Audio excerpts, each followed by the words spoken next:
Contrastes. ¿Cómo está? Bienvenido a Contrastes. Yo soy Tania Gómez. Oiga, el Parque La Mexicana, ya en la zona de Santa Fe, ha sido un muy mal negocio para el gobierno de la Ciudad de México. Es pregunta, y es que pues entregó el predio de casi 42 hectáreas con altísima plusvalía a precio de ganga para pues el beneficio de un grupo desarrollador. Y es que pues este proyecto no genera ningún beneficio económico para la ciudad, pero sí para los desarrolladores que manejan la concesión. De este tema vamos a estar hablando aquí en la mesa y bueno, pues para analizarlo agradezco que nos acompañe en el estudio de Mega Noticias TVC Honorato Carrasco. Él es vicepresidente del Colegio de Arquitectos de la Ciudad de México. Bienvenido. Hola, Tania. También está con nosotros Enrique Soto Alba, él es coordinador en urbanismo de la UNAM. Bienvenido. Muchas gracias, Tania. Y por último tenemos a Manuel Vandala Ledesma, académico de la Universidad del Valle de México y maestro en amparo. Bienvenido a esta Gracias, mesa. Tania. Buenas tardes. Pues comenzamos con este tema, vamos a tratar de poner sobre la mesa. Es un parque que abrió sus puertas en 2017, después de 4 años de pugna entre que si iba a ser un parque, que si iba a ser un hospital. Al final se concluye que sea un parque que se logra a través de una figura que se llama Sistema de Actuación por Cooperación. Vamos a ver los datos, vamos a ver este primer contraste para pues, entrar en contexto y entrar en materia. Se trata de un parque de 28 hectáreas. Ya lo tenemos. Y bueno, para los desarrolladores se otorgaron 12.6 hectáreas y bueno, en este se van a construir 1.650 departamentos. Vaya, es un acuerdo, ¿no? 70% para que sea construido el parque, 30% para que los desarrolladores, los empresarios puedan sacar la inversión que le pusieron a este parque. Bueno, son 12.6 hectáreas para ellos, 28 hectáreas para el parque. Danos gastó 2,000 millones de pesos en la construcción del parque. Bueno, acá lo tienen en la pantalla y bueno, pues se señala que ha sido un mal negocio porque incluso se le puede sacar 20,000 millones de pesos pues en esta zona por la plusvalía. Comenzamos. ¿Qué decir de estas cifras? De los hechos. Pues están bastante cercanas a la realidad, o sea, ahí hay una serie de cuestionamientos que, digamos, una aritmética simple nos hacen generarnos preguntas. La primera tiene que ver precisamente con, digamos, los parámetros de venta a los que eventualmente quedaría el terreno desarrollable. Hay que decir que es un terreno con un alto potencial de desarrollo en términos de altura, en términos de densidad y ya no digamos en términos de capacidad económica y plusvalía. Se dio la posibilidad de desarrollo de estas 2 hectáreas a un precio aproximado de 15,000 pesos metro cuadrado. Wow. Que para hacer Santa Fe pues es muy barato, ¿no? Pues para hacer Santa Fe es muy, muy barato. Con una cuestión adicional, digo, esto se hace a través de convenios en acuerdo, donde básicamente el intercambio ni siquiera es, digamos, monetario, es en especie, que es el desarrollo del parque. O sea, el desarrollo del parque se convierte en el pago de este recurso, que acaba siendo además un beneficio para los propios desarrolladores, quienes van a gozar pues, con un frente público extraordinario. La figura, digamos, puede parecer adecuada y es muy común en muchas partes del mundo generar asociaciones público-privadas. Inclusive no hay que satanizarlas, es importante contar con este tipo de instrumentos. Aquí lo que hace, digamos, doblar un poco la ceja es los números, porque parecen números pues poco favorables para la ciudad. Ese es, yo creo que el principal problema. El otro problema, y rápido, también tiene que ver con los montos, tiene que ver un poco con el costo del desarrollo. El del parque. El parque, como bien señala, 28 hectáreas, de las cuales no se han desarrollado completas todavía, están en una primera fase nada más, donde se supone que va a llevar un costo total de 2,000 millones de pesos. Si dividimos el total de las 28 hectáreas entre los 2,000 millones de pesos, da un costo paramétrico por metro cuadrado de 7,400 pesos el costo de desarrollo de espacio público. Para los estándares nacionales es un precio muy alto. O sea, es un precio que rebasa, digamos, una media. Además de que lo acaba desarrollando el propio, digamos, concesionario.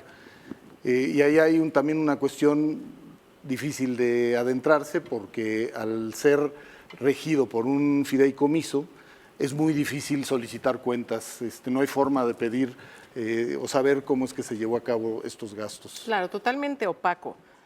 Por este lado, Enrique, ¿qué decir de estas cifras que veíamos? Porque, bueno, es un bien público, es muy loable que se trate de un parque, siempre serán bienvenidas áreas verdes, sobre todo, pues en este momento en la Ciudad de México hace mucha falta las áreas verdes. Comentábamos, no es cuestionable si es bonito o feo el parque, sin embargo, pues es un bien público del que se están sacando, pues, vaya, pues cantidades millonarias, a pesar de que comentan que es un parque autofinanciable, que vaya todo lo que genera ahí, porque es un parque que cuenta con restaurantes, próximamente va a tener una tienda de autoservicio, de estas que uno compra pues una gran cantidad de productos para la casa. Sin embargo, dicen, todos los recursos quedan para el parque autofinanciable. Y a la Ciudad de México no le toca nada, o sea, sí es un pulmón para la Ciudad de México, sí, pero económicamente no le toca nada a la ciudad. Sí, yo creo que aquí desde luego hay que ver, hay dos grandes porciones, digamos, ahí que están en medio de todos estos acuerdos, ¿no? Uno por el lado del parque, con una concesión otorgada al grupo de la Asociación de Colonos, ¿no? De la SEDEC Santa Fe, un grupo de vecinos que ya es una asociación que venía trabajando desde casi sus inicios de Santa Fe, allá por los mediados de los 90, más o menos, a finales de los 80, sí, a los 90. Ese es un tema a la que se le dio una concesión a este grupo para poder usufructuar, digamos, cosa que es completamente legal, desde luego, en este país, que se le pueda otorgar el uso y el disfrute temporal a privados, ¿no? Digamos, los bienes públicos. Se hacen en carreteras, se hacen en varios tipos, desde luego, de inversión. Esto hay que dejarlo, desde luego, muy claro. Sin embargo, aquí uno de los temas, desde luego, que llama, por un lado, la atención en términos de la concesión, ¿qué le queda a la ciudad? Desde luego, en ese sentido, el documento que fue emitido como la concesión, es un documento público, cualquier ciudadano lo puede consultar, señala que se le queda a la ciudad como contraprestación el 1%. En primera, bueno, no le cuesta la construcción del parque, no le cuesta el mantenimiento a la ciudad, pero a cambio el concesionario le regresa a la ciudad el 1% de lo que ellos reportan como ganancias. Que según una auditoría, además, no solamente mínimo, comparado con otras concesiones de este tipo, que podrían dar del orden del 5 o 7%, sino que además en una auditoría, que uno lo puede revisar en la propia página del parque, señala que hubo pérdidas, digamos, durante los primeros años. Es decir, no le quedó tampoco a la ciudad. Parte, digamos, ahí hay un tema ahí que habrá que revisar. Eso señala nada más lo que está ahí dentro de los documentos, desde luego, ¿no? Eso por un lado. Y por el otro lado, desde luego, el tema de estas 12,000 metros cuadrados, esta porción que es parte del acuerdo con grupos para poder desarrollar usos mixtos y viviendas, sin duda, pues también la pregunta otra vez es qué gana la ciudad, digamos, con ese tipo, desde luego, de operaciones. Uno no puede decir que estaría en contra, desde luego, del Parque La Mexicana, que, como bien lo he señalado, parece que es un parque exitoso, la gente va, lo utiliza, pero en la escala, digamos, de las necesidades de áreas verdes para la Ciudad de México, pues uno diría, bueno, ojalá que eso suceda en otras partes, desde luego, de manera mucho más frecuente, en otras partes de la Ciudad de México.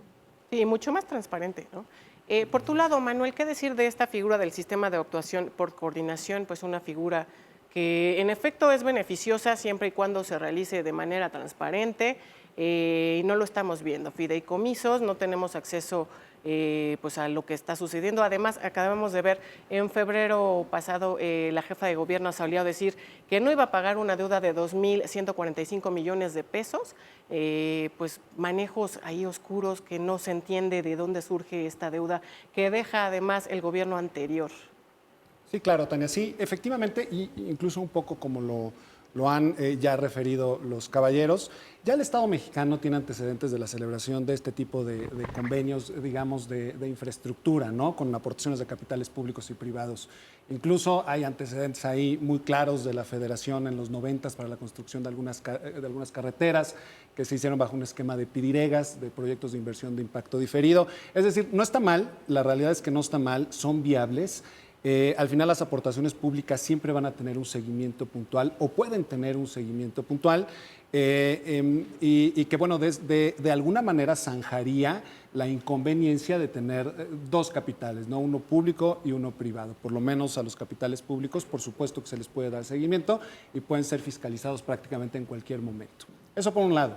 Por el tema de este reconocimiento de adeudo, lo que se tiene conocimiento es que Al concluir la gestión anterior se da un documento que es formalmente un reconocimiento de adeudo, está reconocido por nuestra legislación, es un documento, digamos, eficaz, que lo único que obtiene es una manifestación respecto de un adeudo y el reconocimiento que se tiene respecto de una obligación en favor de una persona determinada. Entonces, digamos que es un documento eficiente jurídicamente, y que también, con el propósito de zanjar todas estas controversias, se suscribió frente a los tribunales un convenio de terminación de esta controversia. Lo que es real también es que nuestra legislación y nuestros procesos, prácticamente en todas las materias, sí disponen la posibilidad de que los convenios que se celebran ante su autoridad darían por terminado cualquier controversia, y con eso se zanjaría prácticamente todo el procedimiento, elevándose incluso a cosa juzgada, aquello convenido entre las partes, ¿no? Claro, en un momento más vamos a regresar a este tema del tribunal. Honorato, yo te quisiera preguntar más sobre esta figura del sistema de actuación por coordinación, porque bueno, pues vemos que, bueno, preguntarte cómo han operado aquí en la Ciudad de México, sobre todo en el gobierno de Mancera, porque vemos que se entregan obras sin licitación, ¿no? Digo que tendría que ser con licitación, sin embargo esta figura sí lo permite, sin licitación. Además, pues les dan ventajas, ¿no? No necesitan sacar ciertos permisos, ciertas licencias. Mira, el sistema de actuación, de hecho, es por cooperación.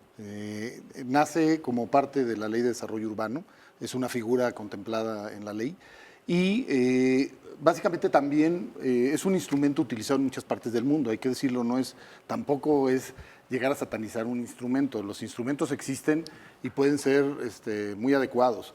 El instrumento en sí, en el espíritu de lo que puede significarse, es un instrumento que propone o busca la recuperación de zonas en deterioro de la ciudad. Es más, me voy a permitir leerte básicamente lo que dice en ese sentido la Ley de Desarrollo Urbano. Dice, deben de buscar el mejor aprovechamiento del potencial de áreas de reciclamiento, sobre todo en zonas de franco deterioro con infraestructura subutilizada. Promover procesos de renovación y revitalización en beneficio de todos los ciudadanos, con un ordenamiento que responda a las necesidades y consoliden una nueva centralidad, haciendo eficiente y transparente la aplicación de recursos. Eso es parte de lo que viene en la ley. Ahí tendríamos que partir muchos de estos conceptos que están en la ley y ver si se aplican o no se aplican. En la ciudad existen, se han decretado, porque ya alguno acaba de ser recientemente derogado, 7 sistemas de actuación por cooperación, que básicamente solo uno en realidad ha estado, plenamente activo, que es el sistema de actuación por cooperación en Granadas, en la colonia Granadas, ahí por la parte norte de Polanco, con resultados y cuestionamientos muy serios, por decirlo menos, en torno a su eficiencia. Como bien lo señala la ley, de lo que habla es de tomar partes de la ciudad que estén en abandono o en etapa de transformación. Imagina una colonia que tenía una vocación industrial o que tenía una vocación, de suburbio. En este sentido, eso es a lo que se refiere con subutilizada, es decir, pero contiene ya todas las redes de infraestructura de servicios. Hay transporte, hay calles, hay agua, hay drenaje, y sin embargo está subutilizada esta infraestructura. Entonces, la idea es aprovechar esa infraestructura para que mayor número de personas gocen de ella. Hasta ahí, el espíritu de la norma que me parece adecuado. El problema, desde mi punto de vista un poco en nuestra ciudad, es el abuso que sucede a veces respecto de las normas. Como te decía, el único que está en realidad activo fuerte es el sistema de actuación por cooperación Granadas, que ha tenido un despegue muy importante en términos de boom inmobiliario para la zona. Hay una densificación enorme, ya con problemas muy serios de acceso a servicios públicos, donde parte, por ejemplo, de los compromisos, la ciudad tenía como compromisos pues el dotar también de un contrapeso de inversión. Y ahí, desde mi punto de vista, la inversión ha sido muy pobre, solo se generó lo que es el Parque Lineal Ferrocarril de Cuernavaca, pero en términos, por ejemplo, de movilidad, no ha habido nuevas líneas, no hay una estación de ecobici, no hay. De hecho, es una zona que genera serios problemas de movilidad. Pero bueno, nada más, y para volver a regresar al tema de la Mexicana, el sistema de actuación por cooperación es decretado en la Mexicana, lo mismo que sucedió en Tarango, es uno de los 2 sistemas de actuación por cooperación que fueron decretados no en zona, no en la ciudad central, que eso a nosotros, a muchos nos extrañó, porque el principio de estructura subutilizada es en zonas céntricas de la ciudad. Aquí estos dos sistemas de actuación por cooperación fueron desarrollados en la administración del licenciado Mancera, y estaban orientados principalmente a zonas periféricas o no céntricas del segundo circuito de la ciudad. Y en zonas que no, desde mi punto de vista, yo no podría calificar a Santa Fe como una zona en franco deterioro o con infraestructura subutilizada, que es uno de los principios sobre los cuales debería de partir el principio de actuación. Entonces ahí existe mucho la suspicacia de que haya sido usado el instrumento simple y sencillamente como un instrumento para generar posibilidades de desarrollo inmobiliario. Claro, Enrique, en esta parte que nos comentaba Honorato, es muy cuestionado el hecho de que este predio, pues que antes era una mina, se expropia y bueno, pues se tendría que haber expropiado originalmente.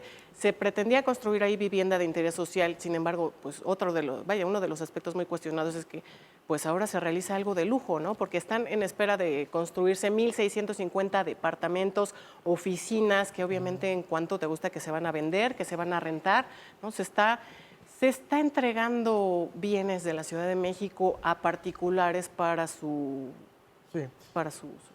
Bueno, desde luego yo la pregunta me parece pertinente en el sentido de que como ciudadanos creo que debemos de poner cada vez más atención a las decisiones que se toman con base en de esos bienes públicos. O sea, los gobiernos, desde el gobierno federal, los gobiernos estatales, desde luego los municipales, son dueños de inmuebles, no solamente no solamente resguardan los bienes públicos que conocemos como una calle o un parque, son dueños de edificios en calles muy caras de las ciudades mexicanas, incluso en el exterior, afuera de la República, ¿no? Los consulados, las embajadas, el gobierno mexicano son dueños, digamos, de estos inmuebles. De tal manera que me parece que es muy importante este ejercicio que se hace para poder revisar qué decisiones toman los gobiernos sobre ese tipo de activos. ¿Y quién define o quién defiende, desde luego, esos espacios públicos? Me voy a nada más un paso muy rápido antes, desde luego, como ya ha comentado el arquitecto Carrasco, sobre esos temas. Un paso antes, recordemos también que originalmente se pensaba que ese predio, que es de la Ciudad de México, se podían construir cerca de 30 torres, con una cantidad mucho más grande de departamentos. No recuerdo la cifra. 5,000 departamentos. 5,000 departamentos, inicialmente, pues, ¿no?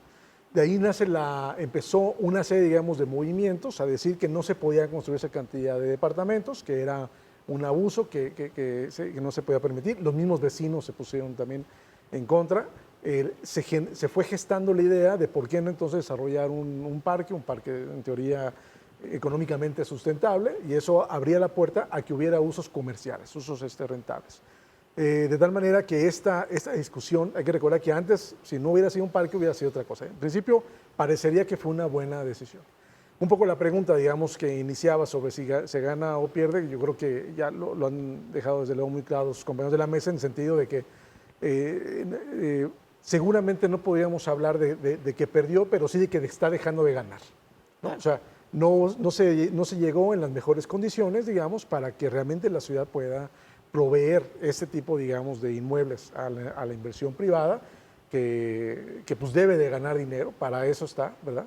Pero que en un sistema, en unas condiciones, de enormes diferencias, de enormes desigualdades, de pobreza, no solo en la Ciudad de México, en nuestro contexto mexicano actual, hablar de ese tipo de operaciones, desde luego, parecería que hay condiciones dolosas.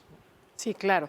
Y bueno, de este lado vámonos a ver nuestro otro contraste, que tiene que ver con que en diciembre de 2018 el Tribunal de Justicia Administrativa de la Ciudad de México ordenó parar las obras, esta pues segunda fase del parque, esto ante pues quejas de habitantes de la zona de Santa Fe, al señalar pues que en estas obras no existe la certeza de que la concesión y los contratos den un beneficio real y económico a la ciudad y sean una efectiva medida de utilidad pública. Vamos a escuchar un audio de Itziar de Luisa. Ella es presidenta de la Asociación de Colonos SEDEC de Santa Fe. Pudimos hablar con ella y esto pues, nos dice en torno a este tema. ¿Qué respondió?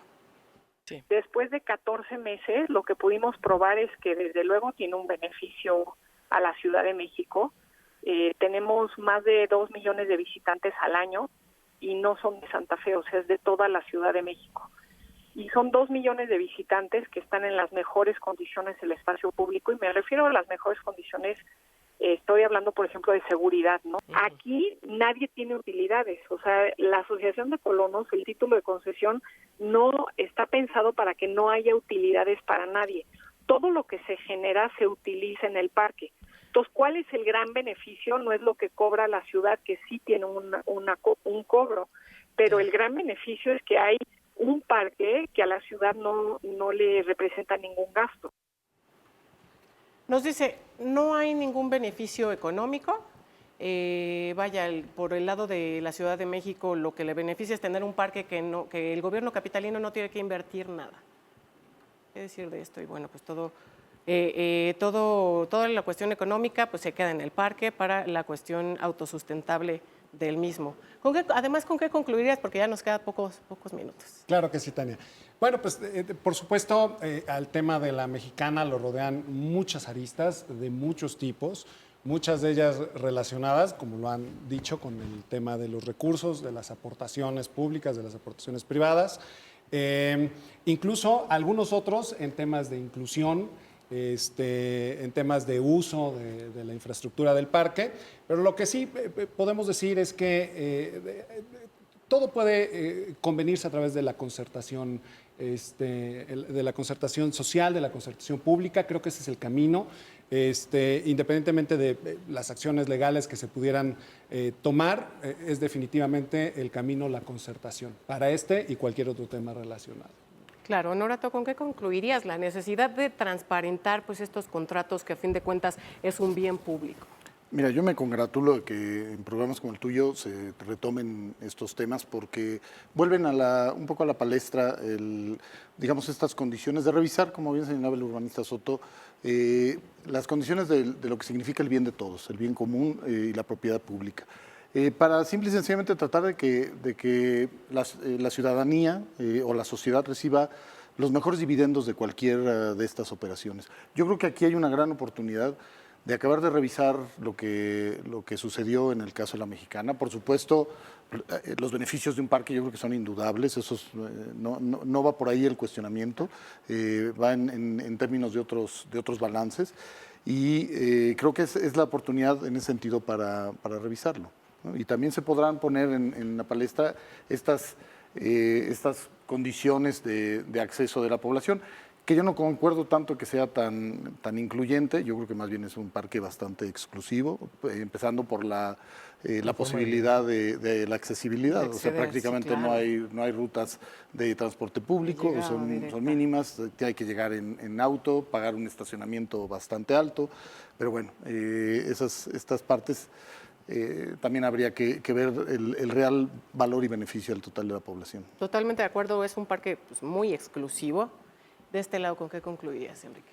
Bueno, yo diría desde luego que, ya lo señalaba el arquitecto Carrasco, hay un instrumento ahí que se ha probado que ha tenido resultados, ahí está construido, y otro tipo de bienes, pero es muy importante revisar, digamos, todo lo que hay detrás, que sea mucho más, que se ponga en el escrutinio, que se ponga mucho más transparente, digamos, una serie de documentos que muchas veces no se conocen o no se saben.